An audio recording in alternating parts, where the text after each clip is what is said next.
तो संविधान सिर्फ एक किताब से लिखी हुई, एक अक्षरों से लिखी हुई किताब नहीं है, वो एक जीवंत प्रेरणा का स्रोत है जिसके अंदर एक मूल्य होते हैं। इसीलिए जब यह संविधान बना तो यह विचार किया गया केवल लिखे हुए शब्दों से नहीं, इसके अंदर कुछ प्रेरणा के स्रोतों की अभिव्यक्ति भी होनी चाहिए। तो उसमें कई चित्र डाले गए और नंदलाल बोस जो कि प्रख्यात चित्रकार थे उन्होंने डाला। तो मैंने देखा कि जिस हिस्से में अगर आप देखें अधिकारों का वर्णन है, उसके ऊपर चित्र किसका बना है? उसके ऊपर चित्र बना हुआ है भगवान राम का। अगर आज हम ये बात कहें, ये चित्र मैं दिखाना चाहता हूं इस संविधान की मूल प्रति में।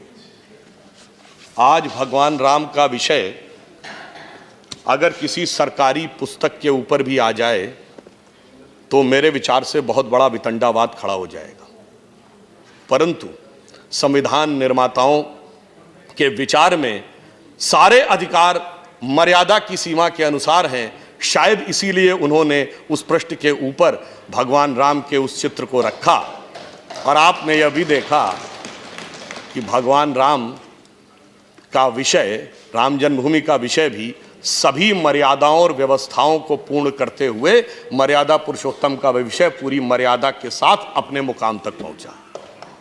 परंतु एक बात मेरे मन में आई इसे देखकर कि इस मुकदमे में एक पैरोकार स्वयं श्री रामलला विराजमान थे और श्री रामलला विराजमान 70 साल तक कोर्ट में रहे और उनसे मांगे गए कागज दिखाओ भाई जन्मभूमि के, पूरे कागज दिखाइए, 500 साल पुराने भी सबूत के आधार पर ही होगा।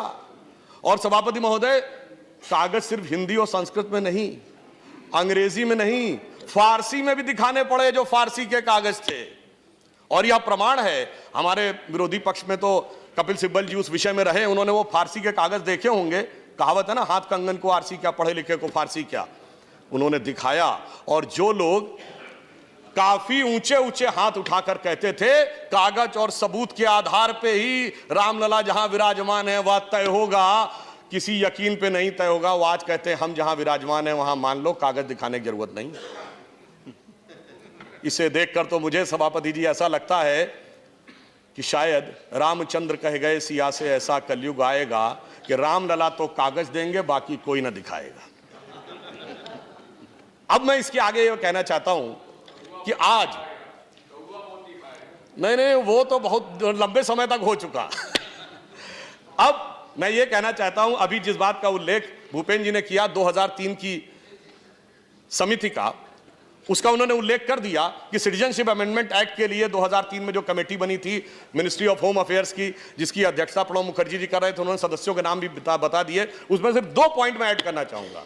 उसमें एक सदस्य श्री जनेश्वर मिश्र भी थे, जिन्हें छोटे लोहिया कहा जाता था।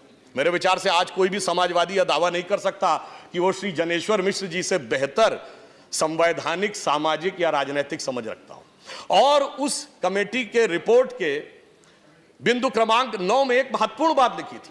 उसमें लिखा था बांग्लादेश की माइनॉरिटीज को रिफ्यूजी कैटेगरी में देना है सिटीजनशिप, और आगे लिखा था मेजॉरिटी को रिफ्यूजी कैटेगरी में नहीं देना है। अब आप ये बताइए, वो 2012 का असम कांग्रेस का अधिवेशन देख लें, 2012 का तरुण गोगोई जी का वक्तव्य देख लें, 2003 का मनमोहन सिंह जी का सदन में दिया वक्तव्य देख लें, या 2013 का कोझिकोड का कम्युनिस्ट पार्टी का अधिवेशन देख लें, वो सब तो ठीक है। जब संसदीय समिति में उन सारे महत्वपूर्ण लोगों ने लिखा कि इसको देना है, इसको नहीं देना है, तो उसके बाद तो मैं निशब्द हो जाता हूं सभापति महोदय। जो समझ में नहीं आता है, लिखे हुए शब्द को देखूं या बोले हुए शब्द को देखूं। और जब लिखे हुए शब्द और बोले हुए शब्द में इतना अंतर आता है तो मुझे वही याद आता है कि देख तेरे संसार की हालत क्या हो गई, भगवान कितना बदल गया इंसान।